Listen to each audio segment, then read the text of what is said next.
Nakaramdam din ako ng marahas na paghawak sa buhok ko. Bahagyang kumukunot ang aking noo dahil sa hapdi sa aking anil at sakit na nararamdaman ko mula roon. Gaga ka? Tingnan ko lang kung makilala ka pa ni Bricks Villante. Kapag winasa ka na namin... Hindi na niya naituloy ang sasabihin niya nang may ingay kaming narinig sa labas. Lumuwag ang pagkakahawak niya sa aking buhok at mukhang pinagtuunan ng pansin iyong kaguluhang nangyayari. Ano nangyayari? Sigaw nito sa kung sino mang kausap niya. Nilusob tayo! Hindi ko na narinig pa ang susunod niyang sinabi dahil may malakas na pagsabog akong narinig. Naramdaman ko ang impact ng nangyaring pagsabog. May ilan pang maliliit na bato ang tumama sa akin. Iniiwas ko na lang ang katawan ko mula roon hanggat maaari. Maya-maya pa'y nakarinig ako ng putukan ng barila. Nawala na ang dalawang lalaki na sa harapan ko kanina. Hindi ko na maramdaman ang presensya nila. Ako naman ay ginagalaw ang katawan. Umaasang luluwag ang mga taling meron ng katawan ko ngayon. Patuloy pa rin ang putukan ng baril kaya hindi ko maiwasang ikulubot ang katawan ko. Iniisip na baka matamaan ako. Nanginginig man ang buong katawan ko sa takot ay hindi ko na iyon inintindi masyado dahil priority ko ang pagtakas. Nakita ko na si Miss Viana! Sigaw ng hindi ko kilalang boses. Tinangka akong sumigaw kahit na wala masyadong lumalabas sa bibig ko dahil sa takip nito pero umaasa ako na may makakarinig sa akin na tutulong. May humawak sa akin balikat na siyang agad ko ikinagulat. Natatakot ako na baka isa na naman ito sa magtatangka sa akin ng masama. Iginalaw ko ang katawan ko para lang ialis niya ang pagkakahawak niya sa balikat ko. Umiiyak ako at pilit na sumisigaw. Muli ako nakarinig ng baril kaya agad ko ikinurba ang aking katawan. Umaasang muli na hindi ako matatawaan ng bala ng baril. Shh! I'm here.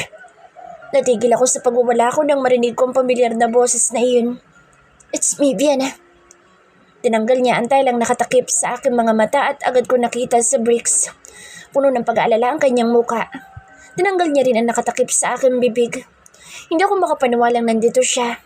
Nakatulala lang ako sa kanya at kusang tumulo ang mga luha ko sa aking mga mata, dala ng halu-halong emosyon. Takot, kaba at kagalakan na makitang nandito siya. Agad na tinanggal ni Bricks ang tali sa aking kamay at ganoon na rin sa aking mga paa. Boss, wala dito ang pinuno nila. Sabi ng hindi ko kilalang lalaki. Tumangulang naman si Bricks at hindi na siya binigyan pa ng pansin. Tinangka akong magsalita ngunit pinigilan ako ni Bricks. We can talk later. For now, we need to get you out of here. Sumingap ako at tumango sa kanya. Nang patayo na ako ay agad kong naramdaman ang sakit ng aking paa dahil sa mahigpit na pagkakatali sa akin kanina. What's wrong? Hindi ko na nagawang makapagsalita, dala pa rin ang takot at tindi ng panginginig ng aking katawan. Nangihina rin ako dahil sa gutom at sa pagod dahil sa lahat ng nangyari. Napatingin si Bricks sa paa kung tiningnan ko rin. Napamura siya na makita ang kondisyon nito. Nilapitan niya ako at tinawi ang buhok kong nakasabog sa aking muka. Hindi pa rin tumitigil ang barilan sa iba't ibang sulok ng bahay na ito. Can you walk? Hindi ko alam, ngunit ayoko nang maging pabigat pa kaya tumango na lang ako.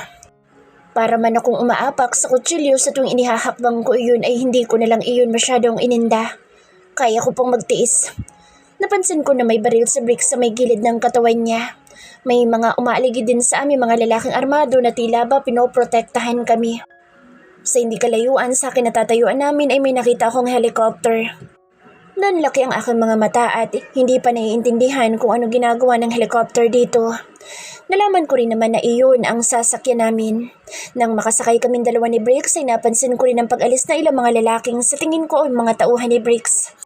May kinuha siyang isang handheld transceiver at may kinuusap mula roon. Moment.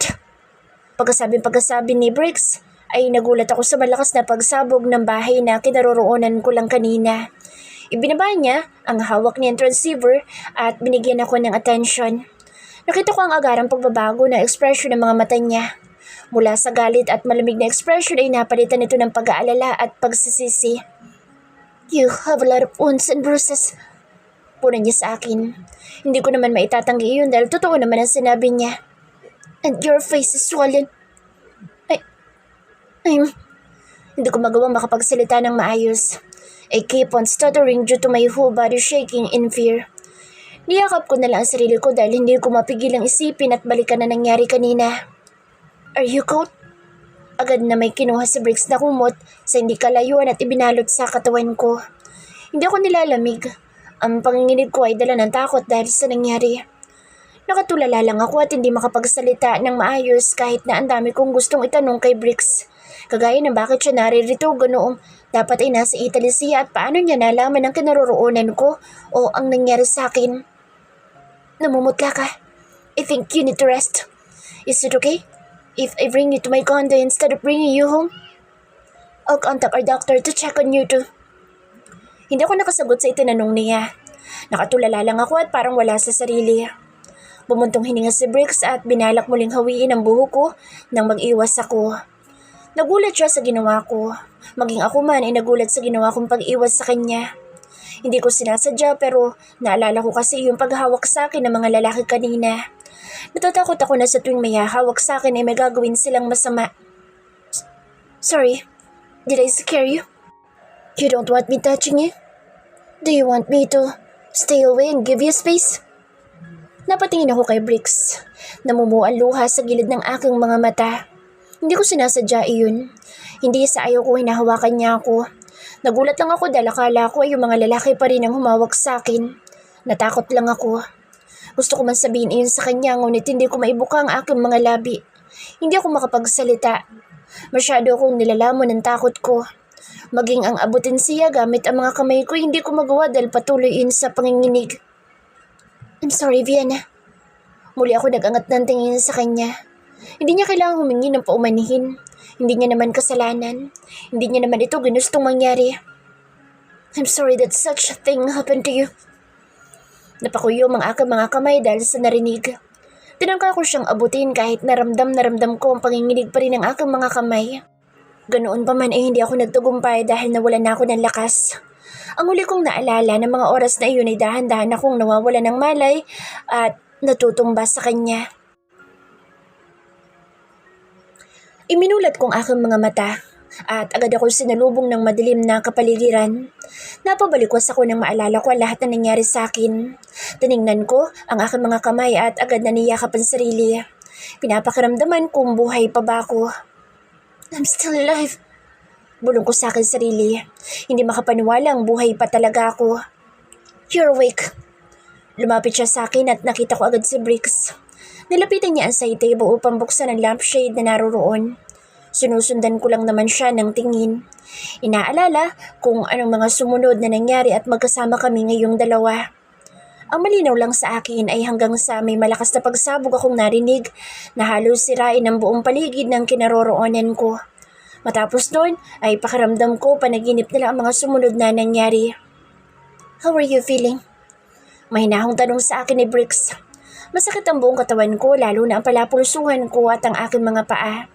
Ramdam ko pa rin ang hapdi ng aking pisngi dahil sa pagkakasampal sa akin ng malakas na lalaki kanina. Better than before. Yun na lamang ang aking naisagot sa kanya. Hindi ko kasi alam kung paano ipaliliwanag ang kondisyon ko ngayon.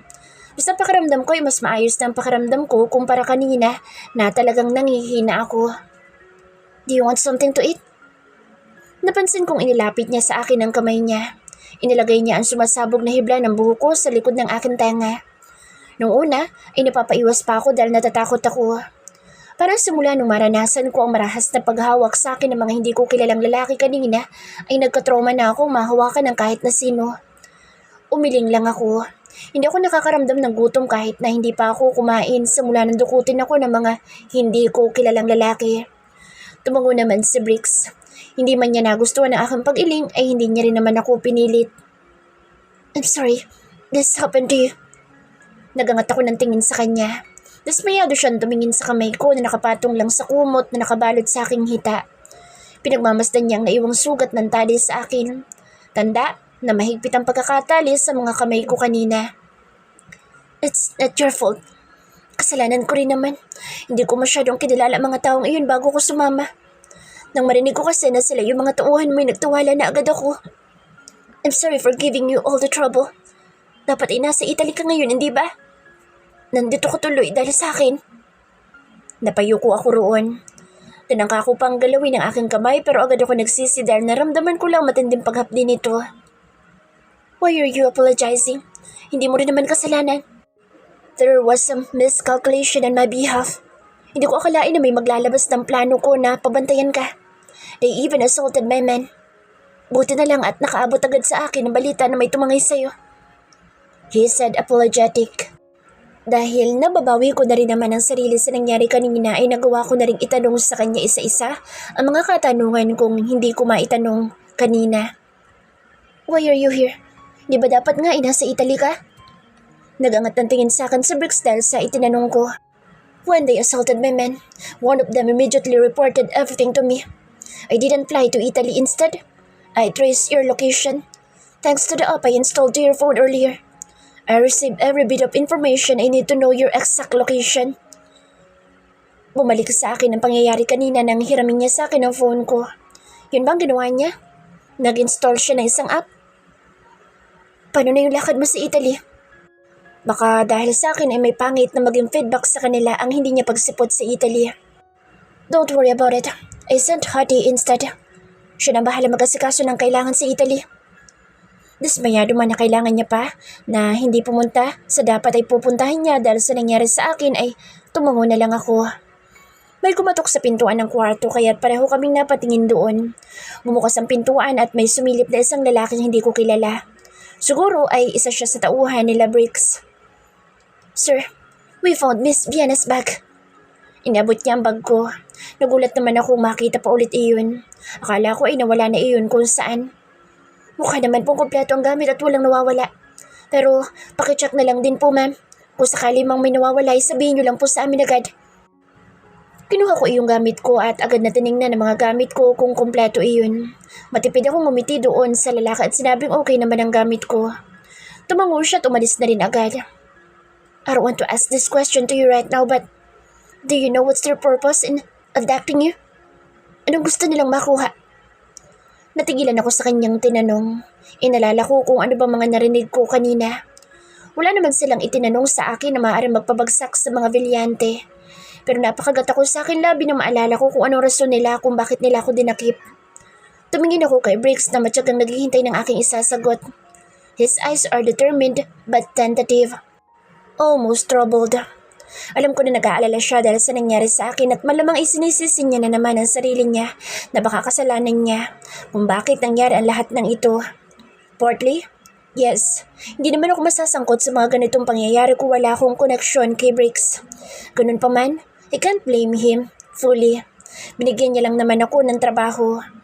Nung una, hindi ko gusto talaga si Briggs dahil pakiramdam ko ay matapobre siya at mapagmataas. Plus, his often sarcastic and satirical remarks and gestures.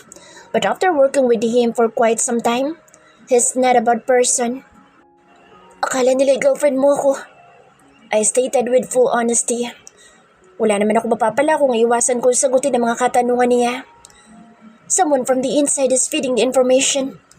Hindi nga lang accurate lahat pero may nagbibigay sa kanila ng hint ng bawat kilos mo at mga nangyayari sa loob ng kumpanya mo. Maybe they give another meaning to your actions towards me.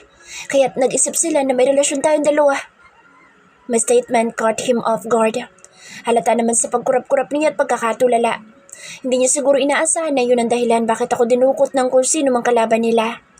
Inaasahan siguro ni Briggs na kung may dadakipan sa akin ay para makakuha ng impormasyon panlaban sa kanila.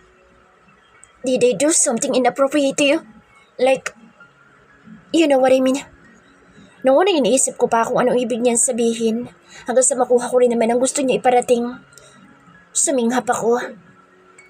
They almost did. Hindi naman natuloy dahil dumating kayo.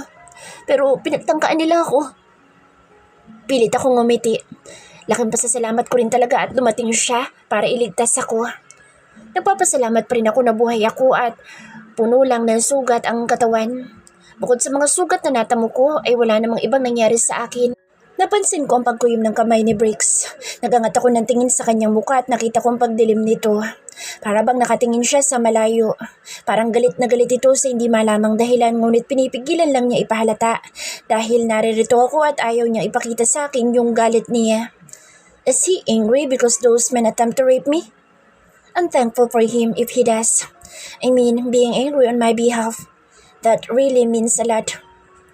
Take some rest, Vienna. His expression suddenly changes when he looks at me. It's warm and comforting.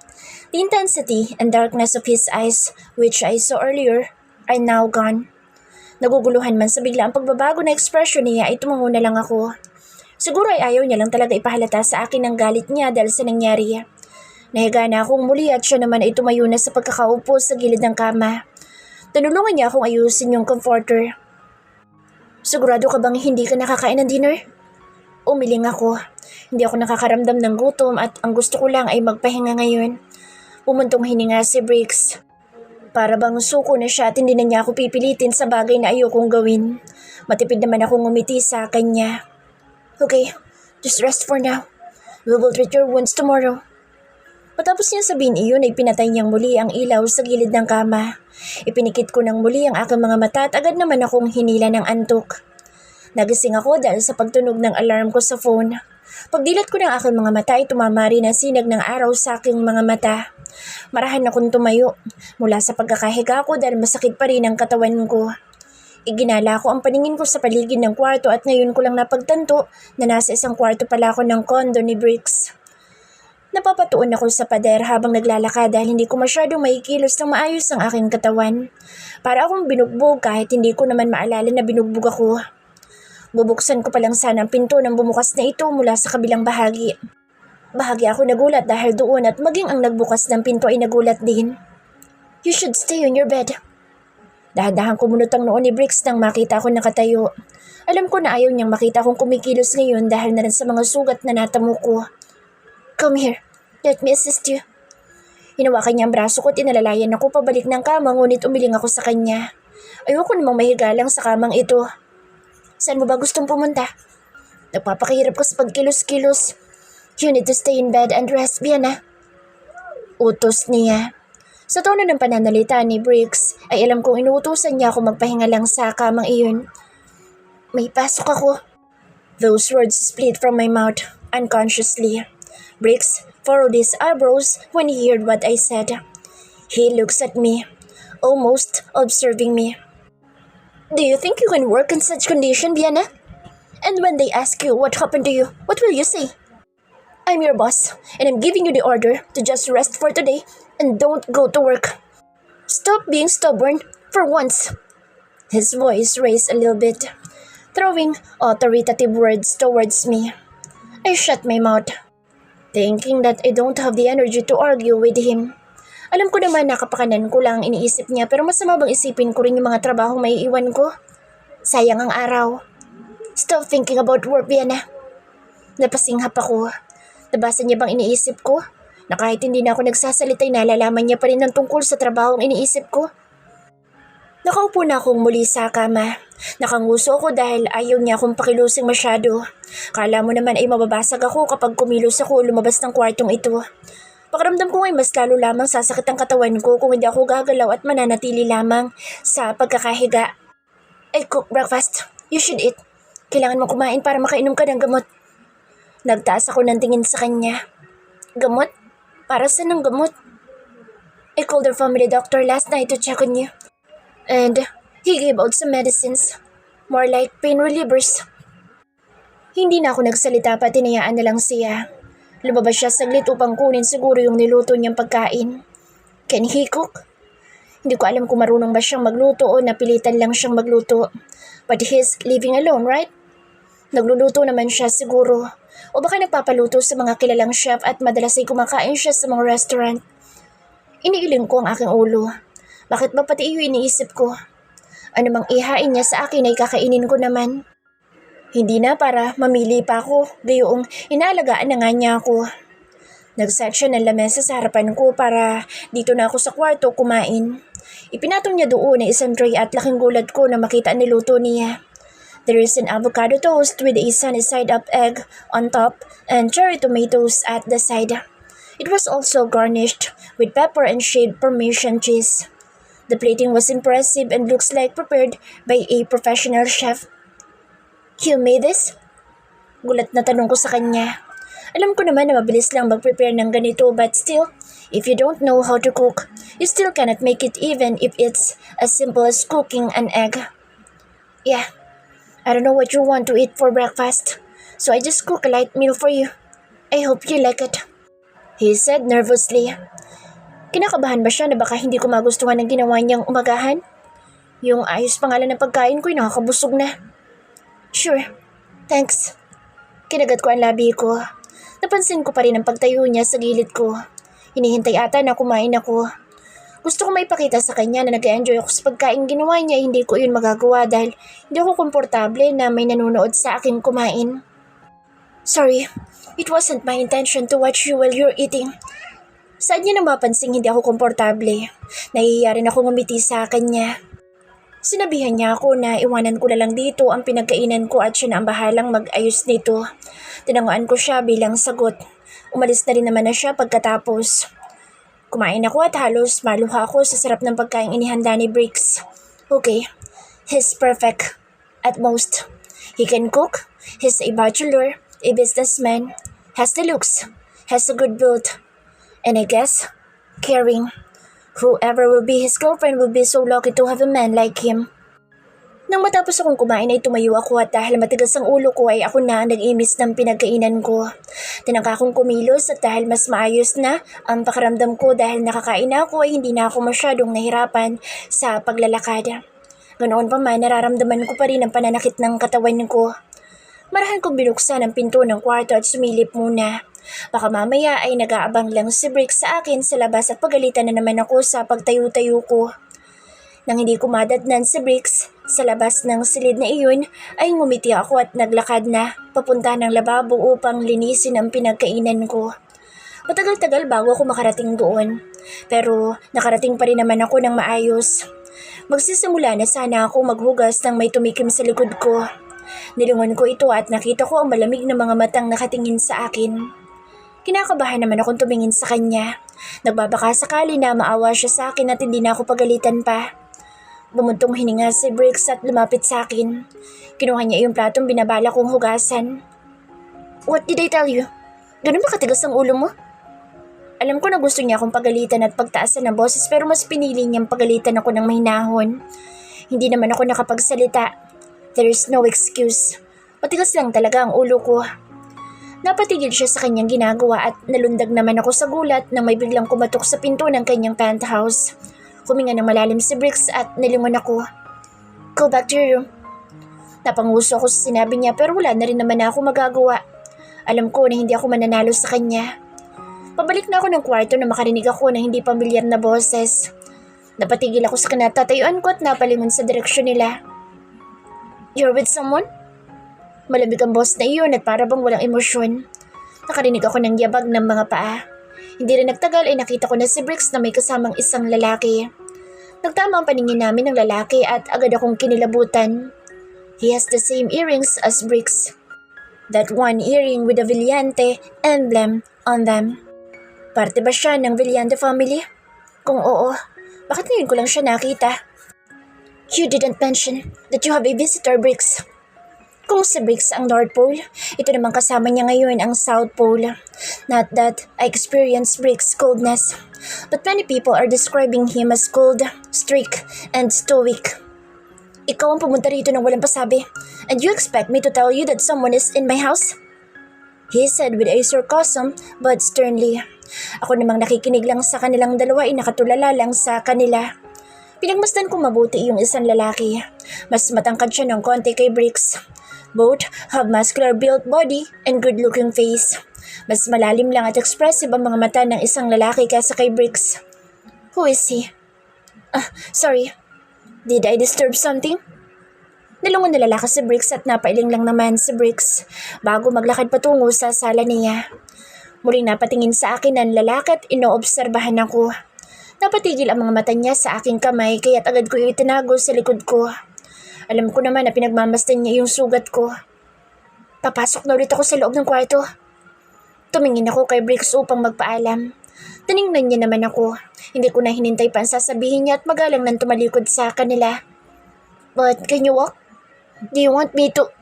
Pinutol ko ang sasabihin ni Briggs. Nilingon ko siya at mamiti. Umiling ako dahil hindi naman na kailangan iyon. Okay lang ako, sir. Thank you. Kahit alam kong aabutin ako na ilang minuto bago makarating muli sa kwarto ko.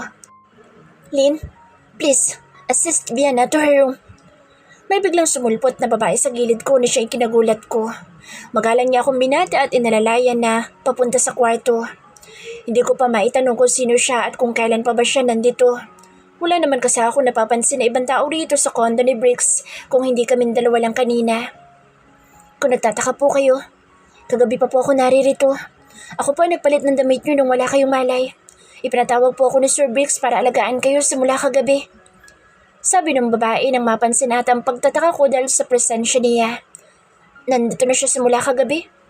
Siguro hindi ko lamang siya napansin. Naupo na ako sa kama. Inalalayan niya pa rin ako. Kinuha niya yung gamot ko at pinainom na sa akin. Hindi na naman ako umangal pa. Tinulungan niya rin ako magpahid ng ointment sa mga sugat ko. Sino yung lalaki sa labas? Hindi ko na mapigilang magtanong. Dahil katulong siya nila Bricks ay sa tingin ko naman ay kakilala niya ang lalaki. Si Sir Sandro po, pinsan ni Sir Bricks. Hindi na dapat ako nagugulat pa sa nalalaman ngayon dahil inaasahan ko na naman na kamag-anak iyon ni Bricks. Sa itsura pa lang ng lalaki, alam mong dala-dala niya ang jeans na mayroon ng mga vilyante. Oh, hindi ko kasi siya nakita nung nagpunta ako sa party ng mga vilyante.